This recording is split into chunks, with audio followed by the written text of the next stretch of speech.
Like you're like, oh hi, Spoinga. See, we tried to get you up here. You're just too big. Yeah. Hands too big, but he says hello. All right, well I guess I'm just gonna go for it. You're just gonna go for it. Is this recording? Yes. Okay. Hi guys. I hope everybody is doing well. I am here with my husband Eric. Hi. He's like, do I introduce myself? Do you introduce me? We don't normally do videos together, but we're going to more often. So you're going to be seeing more of us together. Yay. Yay. Just what everybody's hoping for. You'll hear Buster panting around because he's trying desperately to get us to play with a raccoon toy right now. So we just thought that we would hop on today and kind of talk about our IVF and where we're at with that. Raccoon toy. So we're going to talk about our IVF, where we're at in the process with that, what it's like moving forward. Kind of want to get some insight on Eric's perspective about some things. He's like nervous that I'm going to ask him random questions he doesn't know how to answer. Yeah, so we're just going to talk about that today. So let's hop right in. So we have been doing months and months and months of prep of getting our insurance in order for IVF, and also they want you to take birth control ahead of time. So I have been on birth control for a while. So we had our ectopic pregnancy of unknown location. After that, we couldn't do anything for at least 3 months. And then somewhere in there, I started taking birth control, and I was taking birth control for many months while we got everything kind of in order. I went and did an SHG test in October, like the first couple days of October it was. That was incredibly painful. If you guys want to hear about an SHG and what that was like for me, I can do a separate video about that, but we'll just skim over it. So I took care of that. That was kind of the last hurdle that I needed to do before IVF. And they had talked about Eric providing another sample for an analysis, and originally our IVF doctor had said that he didn't need to, so he got to skip that. So yay for him. And then I started taking a whole bunch of supplements. Actually, let me go grab those right now. So we have a daily prenatal vitamin.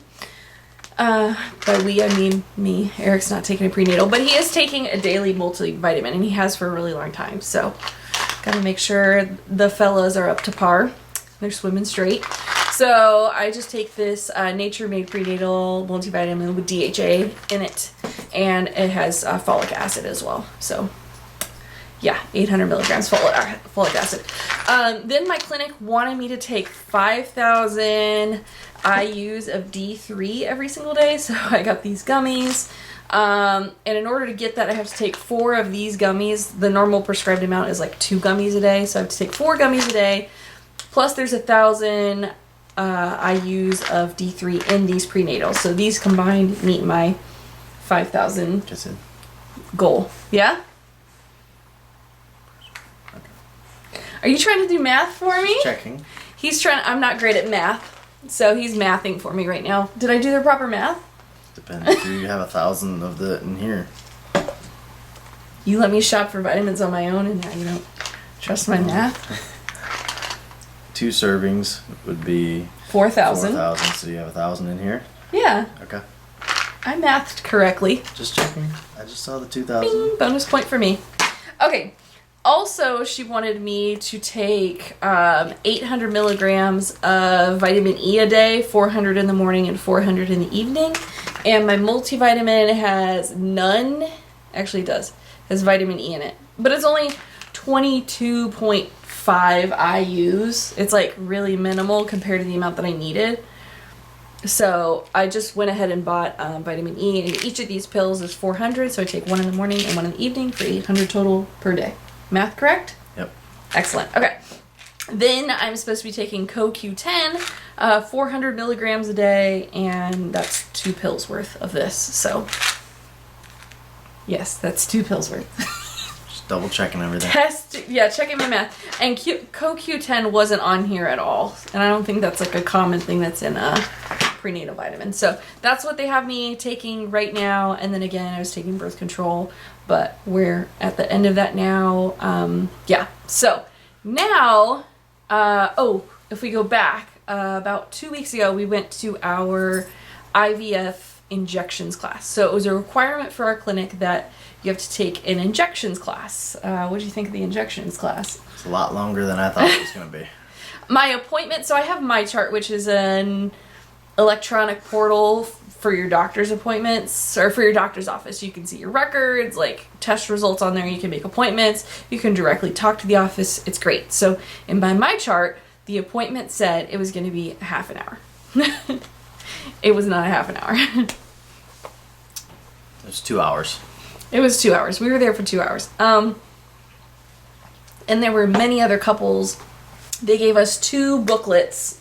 And one of the booklets was information about like our protocol and like what our clinic does and what you can expect. And they also gave us like, here's your IVF calendar, like here's what days you're going to take what medications and what doses. And that was specific just to us, the calendar, but then the booklet was kind of like for all of the couples that were there. We had about 5 couples in our We had class. 5 couples, and we also had like just a woman by herself as well who was there. Yeah. So, yeah, we went over the booklet, and they did like a PowerPoint presentation, and they had like the IVF nurse there, the main one. They brought in the lady who does like the ultrasounds to monitor your follicle growth, and then they also brought in the Lab tech. yeah, like the embryologist guy. I don't think he was just a lab tech. He's like the like embryology Okay. doctor there at the place. So He talked about everything that happens in the lab. yeah, he'll be our egg babysitter, hopefully. Just cradling our little embryos back in the, actually, probably don't touch them. Probably bad. Yeah, so you kind of went over that, and it was really neat to like talk about all the different things. And our clinic does ICSI, which is the intracytoplasmic sperm injection or semen injection. It's got to be sperm injection, because semen is like all of the stuff. Okay. And we just want a sperm. So, yeah, so they select sperm, like, that look like champions, and they pull that into a needle and they inject it into, like, the egg to attempt to fertilize it. Like, I guess it has better odds that way. So, so It guarantees the fertilization instead of the... well, it guarantees that they know That they a meet each sperm went into the egg. Yeah. It doesn't guarantee that it actually fertilized, Right. because when the cells start to go like, hey, do I like you? Do you like me? They could be like, nah, no thanks. Right. So it guarantees the best chance, and they know for sure a sperm went into the egg. Yeah. So there's that. And that's just part of their procedure there. It was like some places it's an extra charge for that, but at our clinic, like that's just the way That's they do the it. only way they do it. Yeah, they don't offer any other way. So they talked about that, and it was really neat. And he and I were both like, oh, wow, we didn't even think about how tiny the needles have to be that they're working with. Yeah. Yeah, they were talking about that the needles are like smaller than a piece of hair, like in terms of how big they are, and they're hollow on the inside to be able to like pull stuff into it and then inject it. So it's like crazy how tiny these needles were that they're working with. But anyway, so we went to that. 2 hours later, we got out of there. The second booklet they gave us was a bunch of consent forms, because something you don't necessarily think about ahead of time is you have to decide what to do with these embryos, because you're creating things that are technically your property, but they're also like life. So you have to decide what you're going to do with them. So they had all kinds of questions for us to decide which direction we were going to go. Like, if I die, does he become the owner of them? Or if he dies, do I become the owner of them? Or if we both die, who then owns them? And then if we get divorced, what happens then? Like, who gets the babies? Basically is kind of what it is. So, and you have to get those like notarized so they're all official and on file. So you have to do that before you go to your baseline appointment. So basically where we're at now is that I went to my baseline appointment today. And they did an internal ultrasound to just kind of check and see that my ovaries are calm. Because I have PCOS, my ovaries like to create a bunch of like cysts on the outside of them and then not ovulate, basically. So my ovaries typically look like chocolate chip cookies. They have a whole bunch of little cysts all over them when they show it on the ultrasound. And today I saw none of that. So they were really calm. They were just like in hibernation mode, basically. And they were also checking like the thickness of your uterine lining to make sure it was like within a certain range so that they could proceed forward with IVF. So, I got a call, or I got a message from my IVF nurse today that we're good to go to move forward. And yeah, so it's all good news. Yay! Yay. You excited to move forward? I'm very excited to move forward. It's been a long journey. Yeah, over 2 years now. So, yeah. So I kind of wanted to ask some questions of you about like your perspective about IVF, like having you go through this. Like, what do you think about it so far in the process? Like our clinic, the process itself. Like, how do you feel about it? So the process itself, it's been, like I said, it's been long and emotional and very trying. What is like emotionally upsetting, or what's emotional about it for you? Like, You get frustrated with things not happening the way that you think they should happen or as fast as they should happen. You're seeing people around you maybe have an easier time than what we're having. for sure, yeah. Definitely the patience, frustration of it not working. Yeah. For sure. I'm in the same boat with you. Like, it's that double-edged sort of like bittersweet thing, because you're excited and happy for other people that they get to experience this thing so easily, and they get to say, oh, we want to start a family, and they can flip a switch and they can decide when they want to start a family or when they want to expand a family or when they want to, wait for that. And we don't really have that option.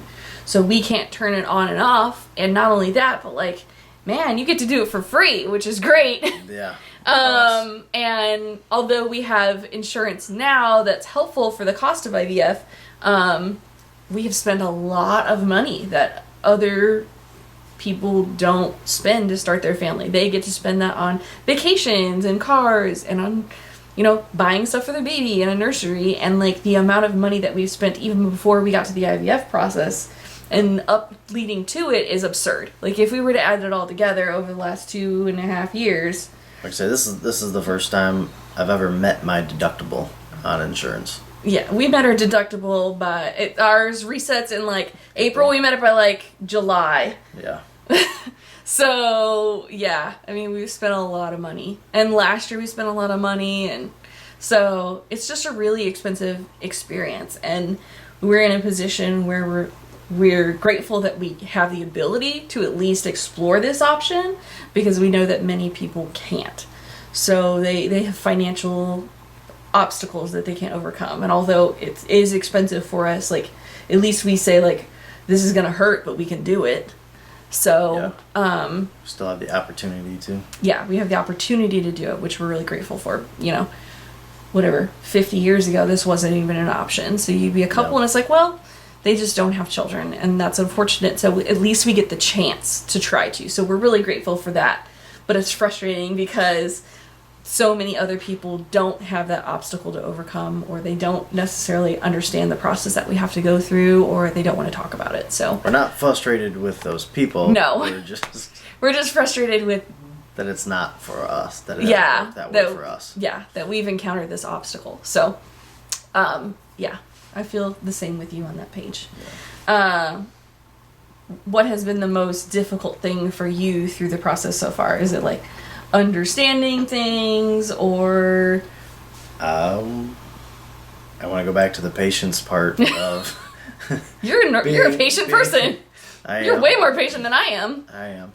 But just being ready to start that and not having the control to be able to pick when you're going to do this or not do this. I guess I felt like if I was growing up and I wanted something faster, then I could work harder at it. Or if I was, if I wanted something finished sooner, then I could put more time to it. And I just don't feel like there's things that I can do to make this happen any faster or any quicker. Correct. Bugging me isn't one of them. Yeah. I try. Anything I can do. I agree. Like the fact that I don't have control over it. The frustrating thing for me is that like it's a tough process, and I know you feel like you can't help a lot of the time. Like, because you're not the one who has to go to the doctor's office, or you're not the one who has to take medicine, or you're not the one who has to go through the horrible things that have happened. But you have to go through it emotionally. Yeah. So I can't, you know, I imagine that that's not a great feeling because you can't do much. A very hands-on person, and you can't be in the middle of it. Yes. Yeah, it's a problem you can't fix. Like, you can't solve it on your own. And even with our doctor, like, they've been great to us and really helpful to us, but we can't control what their schedule is for us, or what their protocol for us is, or their process is for us. It's like, you have to do it this way at this time on this schedule. So, you know, we just have to roll with the punches of what it is. Well, and we want to follow their directions to the T because they know what gets them their success rates. Correct. And we've made that commitment too. Like, we've discussed. We said that going in. We said they know they are the specialist in this, and we need to follow and do what their recommendation is to get the best. Correct. We're not going to go in with the perspective of we know better. Yeah. We're going to go in and say, you're the expert. We're doing what you tell us we need to do. Whatever you recommend is what's going to happen. So that's what we've done thus far.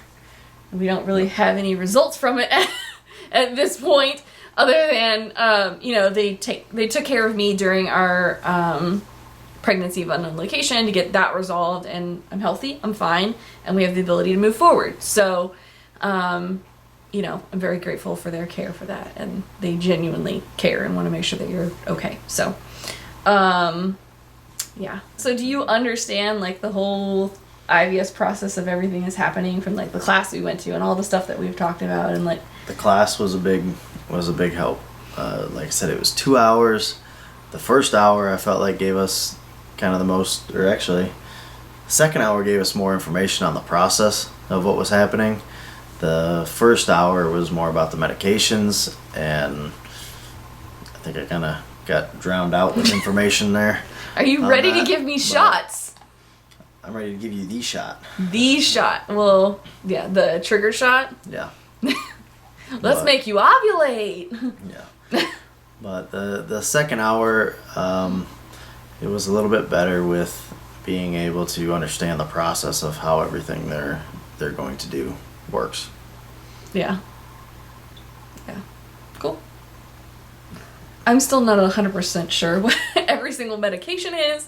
No, I don't understand that part at all. I understand you take it and you do it. Yeah. But as far as it's supposed to make you have multiple eggs instead of a single egg, and then they go in and take them.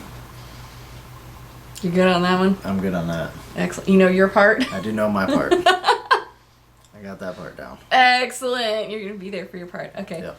Cool. So we actually got our IVF meds in, so we're actually going to film another video right after this showing all of our IVF meds that we got on ice sent to us. So we're going to talk about what our protocol is, like what our doctor prescribed to us and what meds we got. We might talk about... we might talk about prices another time, but we'll talk about what our doctor prescribed and how many of each thing that we got and kind of how it came in the mail, what pharmacy we used. So, anyway. What requirements we have for them, like storage requirements. Yes, storage requirements. Yes. Some have to be kept cold and some not. Yep, some are out in the fridge and some are not. So, we'll show you everything that they sent us. We haven't even gone entirely through the box. We just got it and like threw stuff in the fridge real quick. So we'll show you like how it was sent to us.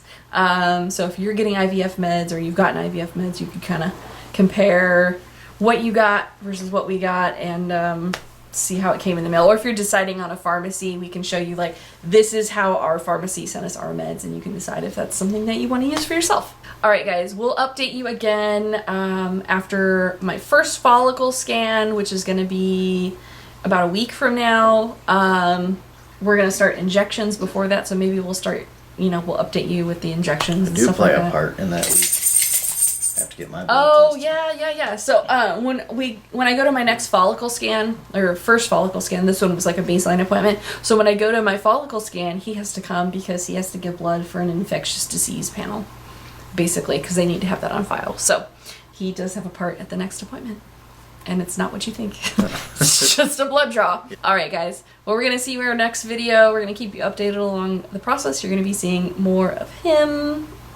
And I'm going to let him give a shot. Maybe I'll even let you give the first shot, even though it's in my stomach and I can give it to myself. You interested? You down? Sure. Sure.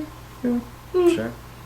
I mean, this is your chance. You get to be helpful. You get to be active and part of it. You don't just have to sit back. I can help with whichever parts you would like.